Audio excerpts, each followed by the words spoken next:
Olá, nono ano! Tudo bem com vocês? Estou aqui de volta, professor Armando Pérez, para mais uma aula de Geografia.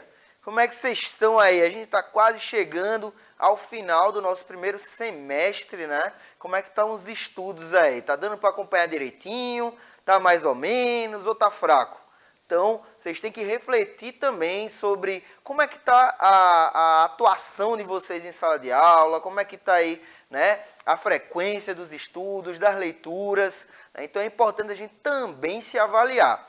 E para as avaliações que são feitas nas escolas, por exemplo, né, nós vamos fazer aqui uma revisão sobre um tema que foi fundamental para a nossa primeira parte do ano, né, que foi a Europa. Eu vou lembrar para vocês, antes de começar a nossa aula, eu estou aqui com o Everton, o intérprete, que está fazendo essa transposição para as Libras, não é? E vou lembrar também do aplicativo do Educa Recife. Você já sabe, né? Estão aí recebendo os tablets, tem o celular, né? Então, ó, escaneia aqui esse QR Code para poder ir para a loja lá de aplicativos do seu aparelho e fazer o download e poder acompanhar nossas reprises, acompanhar também as aulas de outras matérias. Beleza, pessoal? Então, ó, Europa, o que é que você se lembra que a gente falou disso aí? Né? Vamos começar aqui trazendo alguns temas relevantes, né? Tópicos que eu coloquei, tópicos relevantes para a nossa aula de hoje. Ou seja, você tem que fazer um checklist aí do que você sabe.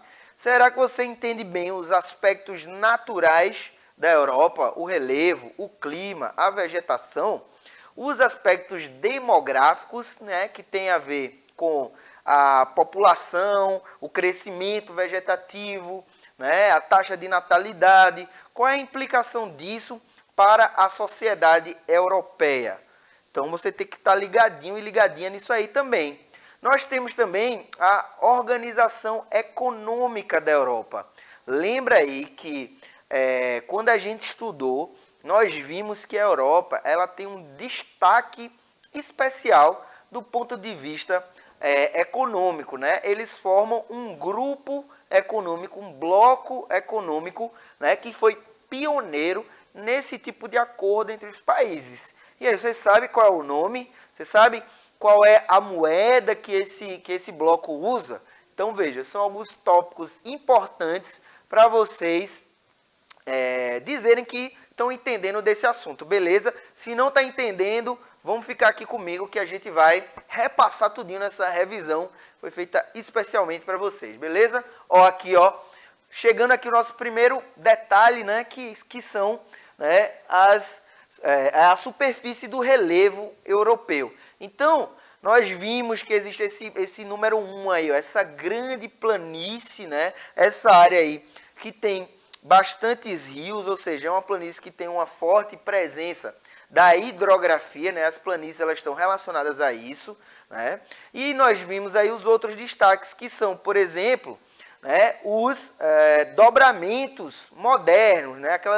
Aquelas cadeias de montanhas que vão fazer uma diferença na distribuição dos povos, por exemplo, né, vão ser uma área de isolamento natural que era importante, né, na época em que essa região foi ocupada. Então, lembrando aqui, vamos acompanhar essa sequência. A gente tem aí o 1, como eu falei para vocês, as grandes planícies.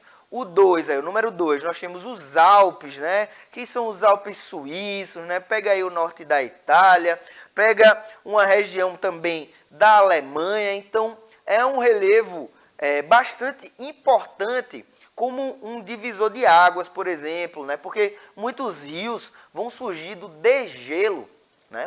É tão alta essa montanha, como a gente viu também no Himalaia, por exemplo. Eu sempre falo para vocês que geografia não precisa decorar, é só entender, não é? Então veja, o que a gente estudou sobre o Himalaia vale também para os Alpes. Por quê? Porque é uma grande cadeia de montanha e é tão alta que vai concentrar uma camada de gelo lá em cima. Esse gelo, né, no verão, que é a época mais quente do ano, ele vai derreter, dando origem a alguns dos principais rios dessa região. Então perceba que Compreender esse relevo é entender como se organiza esse espaço, né? Além disso, né,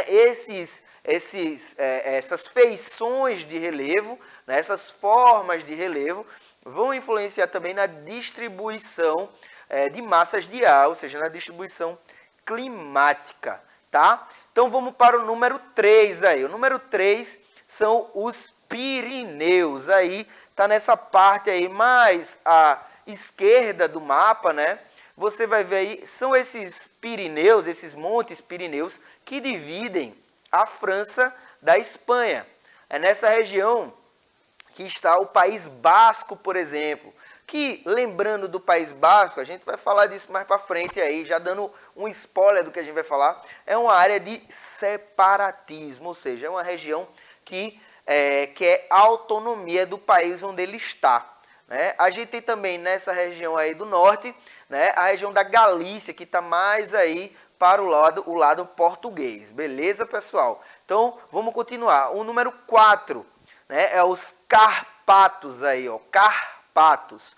Tá vendo? Nessa região aí, ao norte da Grécia, né, também conhecida, essa área aí também é conhecida como os Balcãs, né? A gente tem os Balcãs aí, a região onde está a Iugoslávia, por exemplo. Então, deu para lembrar bem direitinho, o último aí é o Cáucaso, não é, pessoal? O Cáucaso tá aí na divisão, né, entre o norte da Turquia, e aí já pega essa região aí da Europa Oriental, né? Então vai pegar aí a Ucrânia, vai pegar aí e vai chegar pela Rússia também, então toda essa região. Beleza? Então vamos continuar aqui, ó. Tem uma perguntinha para revisar, a gente faz sempre a pergunta. Vê só, vamos ler aqui comigo. O continente europeu está localizado predominantemente na faixa temperada do planeta. Mesmo assim, por meio da influência dos elementos e fatores climáticos, possui diferentes tipos de clima. Qual o tipo climático que não é encontrado na Europa? Então veja, esse aí tem a ver com os tipos climáticos. Lembra que eu falei, a gente estudou sobre isso. Eu vou ler as alternativas e a gente vai dar uma revisada. Então, letra A, equatorial. Letra B, mediterrâneo. Letra C, polar. Letra D, frio de montanha. E letra E, temperado. Vamos aqui agora, ó, relembrar os climas que estão presentes no continente europeu. Observa este belo mapa que a gente tem aí. Então, o primeiro que a gente vai fazer, a gente percebe essas cores, aí vamos entender essas cores, né? A primeira aí tem o verde, né? Aí embaixo na legenda, se chama clima oceânico, né? Esse clima oceânico, ele também é conhecido como temperado oceânico, né? A gente tem abaixo o clima temperado, que a gente vai chamar de temperado continental. Então, essa diferença é muito importante, né? Porque tem a ver com as massas de ar, tem a ver com a amplitude térmica ao longo do ano, né? Ali em laranja, nós temos o clima mediterrâneo. Por que o clima mediterrâneo, professor? Observa aí, volta aqui para mim, querido, por favor. Observa aí, ó, essa região aqui, tá vendo? Que é onde está a região do clima mediterrâneo. Nós temos aqui o que? O mar Mediterrâneo, ó. Esse mar Mediterrâneo, ele vai ter total influência, né, na distribuição das massas de ar, ou seja, vai tornar essas regiões aqui com um clima mais ameno. Não é? O que é um clima mais ameno, professor? É um clima que tem menos temperaturas extremas, que é o caso, por exemplo, dessa região aqui, que é a região de clima temperado continental.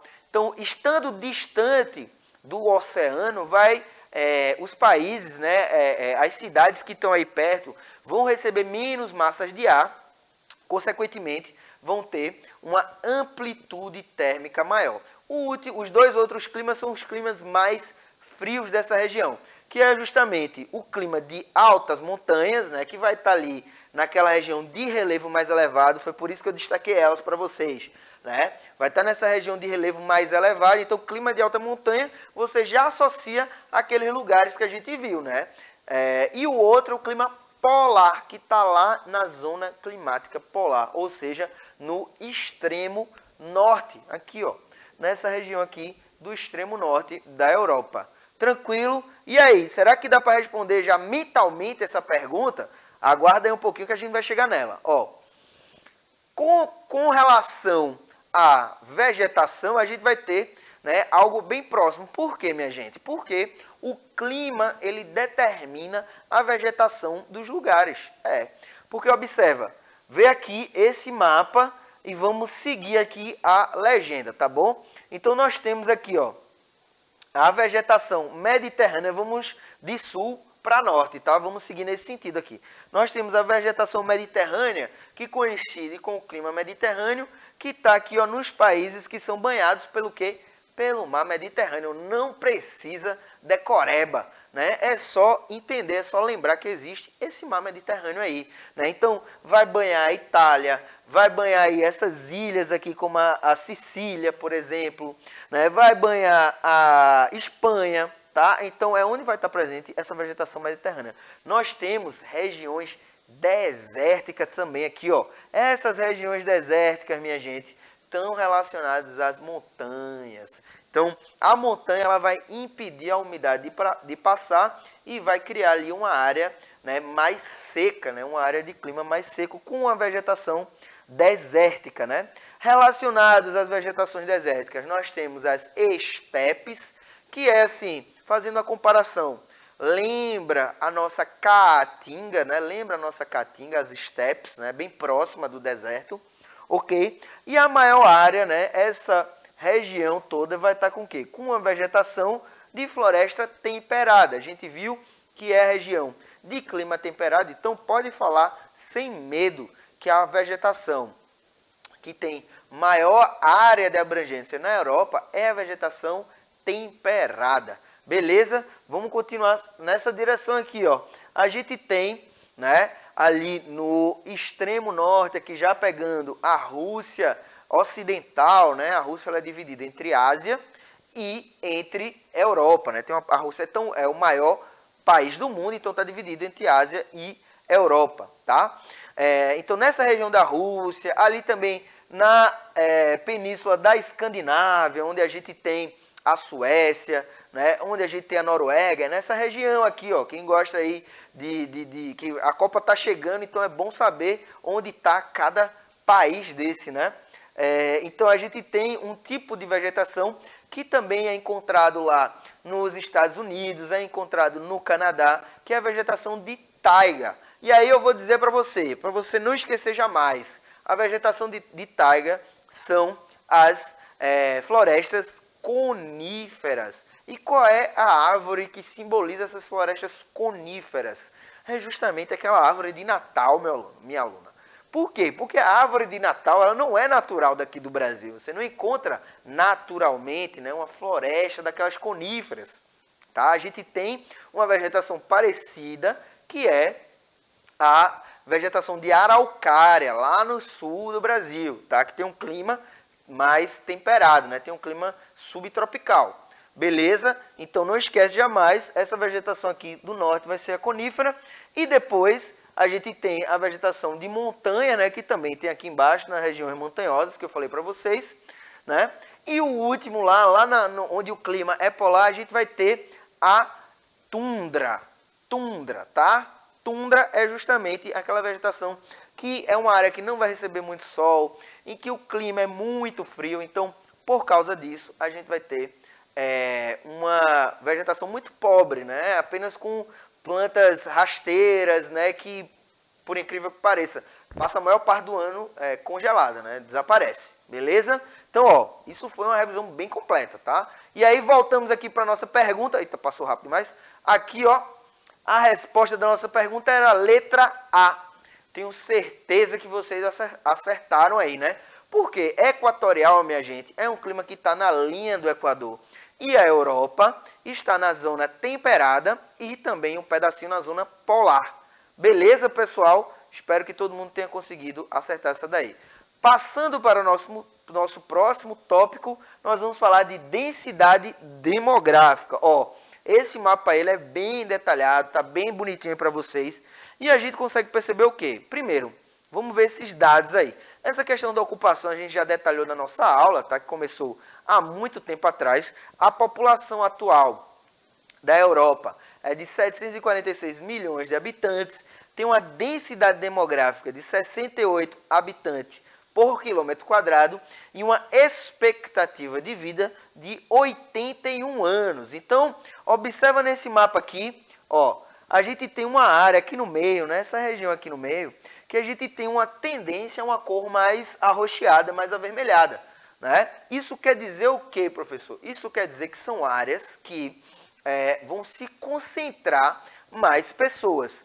Então, esse corredor aqui, ó, que pega aqui, desde o Reino Unido, né, desde a Inglaterra, e vem até o norte da Itália, vai ser a zona mais densamente povoada da Europa.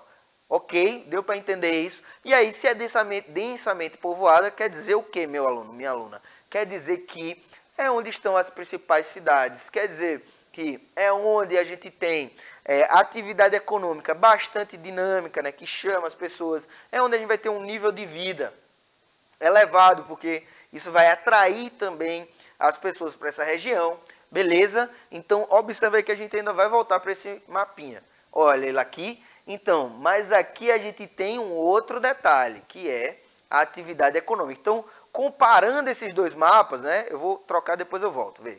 Aqui a gente tem esse que é de densidade e aqui a gente tem esse que é de organização do espaço econômico. Então, ó, esse mapa ele é bem complexo, tem muita informação aí.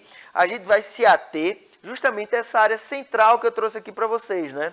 É onde está a cidade de Londres aqui em cima, né? Amsterdã, Bruxelas, Munique, Milão, Turim, Lyon, né? Então, são cidades muito importantes, tá? São cidades muito importantes para o do desenvolvimento econômico local, né? Todo mundo já ouviu falar dessas cidades, né? São cidades que, por exemplo, não coincidentemente, tem times de futebol que são muito importantes, por exemplo, né? E isso tem a ver com capital, isso tem a ver com economia. Então, nunca mais esquece, a ocupação é determinada também pela atividade econômica. Então, se tem um setor econômico bem desenvolvido nessa região, consequentemente vai ter também uma densidade populacional elevada, né? Veja, é só a gente transpor, por exemplo, o Brasil, né? No Brasil a gente vai ter uma maior densidade demográfica em que região do Brasil?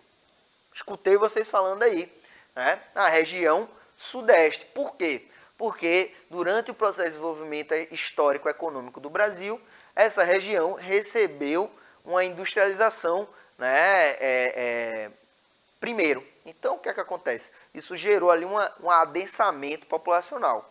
Beleza, pessoal? Então, deu para lembrar isso aí, né? Deu para lembrar, espero que sim. Vamos seguir, né? E aí eu trago outra questão para vocês. Vamos ler, né, mais uma vez. Ó, a população da Europa, nas últimas décadas, passou por importantes transformações estruturais que refletem na dinâmica política e econômica dos países europeus. São duas características gerais da população europeia. Então vamos aqui. Letra a alta natalidade e a alta taxa de mortalidade infantil. Letra B, a baixa fecundidade nas áreas rurais e a baixa longevidade. Letra C, a elevada taxa de mortalidade infantil e o grande número de idosos. Letra D, a baixa taxa de natalidade e a alta expectativa de vida. E letra E, grande concentração de renda e baixa igualdade de gênero. Então, veja, ele está perguntando aí das características sociais, né? Então, dessas transformações, qual é o contexto, qual é o resultado dessas transformações, né? Então, a gente viu em demografia, né? Quando a gente aprofundou um pouco sobre demografia, nós falamos que a relação entre a natalidade, por exemplo, e a taxa de idosos tem a ver com justamente as pessoas idosas, elas tendem, né, até organicamente a não ter filhos, não é? Então, se eu tenho um alto número de idosos na sociedade, consequentemente eu vou ter uma baixa taxa de natalidade, né? A taxa de fecundidade está ligada à presença da mulher no mercado de trabalho, por exemplo, está ligada ao custo de vida nos países, está ligada ao acesso à saúde nos países. Então, é importante entender as relações que vão existir na dinâmica demográfica e as políticas que são tomadas, né, para essas dinâmicas. Então, vamos aqui observar rapidinho uma pirâmide etária, né, que está aqui à nossa esquerda, e do outro lado um mapa do crescimento vegetativo. Lembrando que o crescimento vegetativo é justamente o resultado da taxa de natalidade menos a taxa de mortalidade, né, sobre a população absoluta do país, ou seja, a população total. Então, no gráfico da esquerda, é a pirâmide etária da Europa, né? Então, da Europa inteira, é uma média que é feita. E o que é que a gente consegue observar? Observa aqui que a base da pirâmide, né? A base da pirâmide, ela é estreita. Enquanto o corpo da pirâmide, né? A parte central dela, é mais larga. Então, né? É mais larga daqui para cima também, né? Inclusive, em alguns é mais largo do que aqui embaixo. Então, o que isso quer dizer? Aqui ao lado nós temos as faixas etárias, né? Coloca aí na tela para eles observarem. Então, aqui ao lado nós temos as faixas etárias, né? E a gente observa que a partir da parte que começa a ficar mais larga, né? Começa a ficar maior, onde tem mais gente daquela faixa etária. Então, o que é que eu consigo supor? Eu consigo supor que na Europa, de forma geral, a gente vai ter realidade diferente, por isso que eu trouxe esse outro mapa aqui do lado. De forma geral, a sociedade europeia ela tem menos pessoas jovens e mais pessoas maduras, tá? Adultos e idosos. E ali ao lado a gente tem justamente o crescimento vegetativo. Então a gente tem países que o crescimento vegetativo é negativo. Beleza? Eu vou passar aqui que a gente tem um exemplo específico, que é o da Lituânia, né? Que é esse país aí onde tá a seta aí, né? Então, só para vocês verem, né, que ali é uma média e dentro de um país especificamente a gente tem algumas alterações, beleza? Vamos seguir aqui, ó. E aí a resposta daquela questão é justamente essa, né? A letra D. As características gerais da população europeia são baixa taxa de natalidade, ou seja, a gente tem aquela base da pirâmide estreita, e alta expectativa de vida. A gente viu que a expectativa de vida na Europa é de 81 anos. Então, é uma alta expectativa de vida, né? A média das pessoas vive até os 80 anos, é bem alta. Beleza, pessoal? Espero que tenha fixado aí para vocês. Nosso último tópico vai ser economia. Então, de forma geral, eu trouxe aqui para a gente relembrar, né, as fases da integração econômica entre os países. Então, entender que a Europa foi pioneira, né? Pioneira foi que fez primeiro, né, esses acordos econômicos, né, acordos político-econômicos entre os países, e que atualmente ela está nessa quarta fase aí. Né? A quarta fase é justamente a União Econômica. Como é que se chama o nome do bloco da Europa? É justamente a União Europeia. Tá vendo aí atrás, ó, nesse pano de fundo da imagem aí, tem umas estrelinhas amarelas, tá? E um fundo azul, é uma bandeira, é a bandeira da União Europeia. Ok? Então, nessa quarta fase, quais são as características? O livre comércio, a política comercial uniforme, o livre movimento de fatores de produção, a harmonização de algumas políticas. Então, as pessoas podem circular, né? Então, tem todas essas características dos estágios anteriores. Então, livre circulação de pessoas, tá? Tem uma moeda comum, né, que é justamente o euro, tá? É a moeda comum dos países europeus, ok? E aí, se vocês estiverem em casa aí, estiver vendo no YouTube, enfim, pode pausar a aula para copiar, né? Se vocês quiserem. Um resumo bastante interessante esse aqui, né, que é de Carvalho e Silva, ok? Então, vamos seguir, ó. Aqui eu trouxe para vocês, está bem aí resumidinho, bem espremidinho, né? Mas são os países que fazem parte da União Europeia. Lembra que o Reino Unido ele não faz mais parte da União Europeia, tá?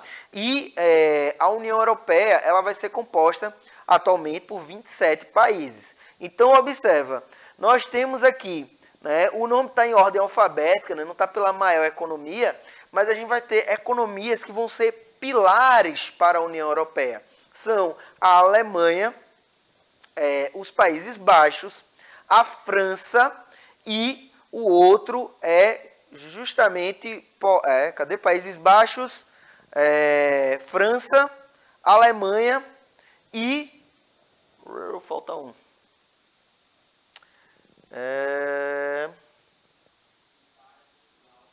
Portugal. Portugal não, Itália. Vamos lá, mas é isso aí. Vamos destacar esses três primeiro pela economia, tá? E depois a gente avança. Então, preste atenção. A Alemanha ela vai ter uma destacada população e também uma destacada economia, né? Então, vai ser o centro industrial, né? Depois que o Reino Unido saiu. Eu estava com o Reino Unido na cabeça, por isso que eu disse 4. Perdão. O que é que acontece? A gente vai ter os Países Baixos, a Alemanha e a França, que vão agora segurar economicamente depois da saída do Reino Unido. Belezinha? Então, tem aqui uma última questão para ver se vocês estão ligadinhos e ligadinhas nessas características da União Europeia. Vamos ler aqui, ó. A União Europeia é um dos principais polos de produção econômica do mundo. Em termos econômicos, a União Europeia tem como uma das principais características letra A, produção de bens de baixo valor agregado, B, oferta de serviços nas áreas de tecnologia, C, cultivação de gêneros agrícolas tropicais, D, exploração de produtos de origem mineral e E, presença de muitas reservas de gás natural. Pessoal, vê só. Quer dizer que se eu colocar aí que a União Europeia vai ter a produção de bem de baixo valor agregado, que nada mais é do que indústria de base, né? Indústria que não é tão tecnológica. Ela não produz as outras coisas? Não, pessoal. Na União Europeia, ela tem alguns países que vão ter maior aptidão para a produção agrícola, né, como é o caso de Portugal, como é o caso da Espanha, como é o caso da Grécia, não é? E vão ter alguns outros países que vão ter maior aptidão para a atividade econômica industrial, né? Então, para a indústria de ponta. Quer dizer que, se um país ele produz gêneros agrícolas, ele não produz industrial? Não. Então, o que a questão quer saber é que, se a gente for destacar a principal característica, né, econômica, né, produtiva da União Europeia, nós vamos destacar que característica, beleza? E aí eu vou voltar aqui para uma coisa que eu esqueci, eu queria que você jogasse aí na tela, que é justamente aqui embaixo, ó, a gente vai ter o total do PIB da União Europeia, que é de 17 bilhões, né? Volta aí para mim que eu aponto onde é. 17 aqui, ó, nessa parte aqui, a gente tem 17 bilhões, que é o PIB total da União Europeia, né? Então, o primeiro lugar é os Estados Unidos, o segundo lugar, se for considerar país, é a China. Mas como a União Europeia é um grupo, é um bloco e negocia coisas juntos, né? A gente considera a União Europeia. Beleza? No PIB mundial. Então, vamos ver agora a resposta dessa questão aqui. É justamente a letra B. Oferta de serviço nas áreas de tecnologia. Beleza, pessoal? Então, as outras alternativas, elas não quer dizer que a União Europeia não pratique, né? Mas o principal, né, a principal exportação que vai vir vai ser justamente isso aí. Beleza, pessoal? Então, eu me despeço de vocês. Espero que tenha fluído direitinho aí, né? Que todo mundo tenha revisado e que estejam preparados e preparadas para qualquer avaliação, prova e por aí vai. Beleza, pessoal? Um abraço, até a próxima. Tchau, tchau.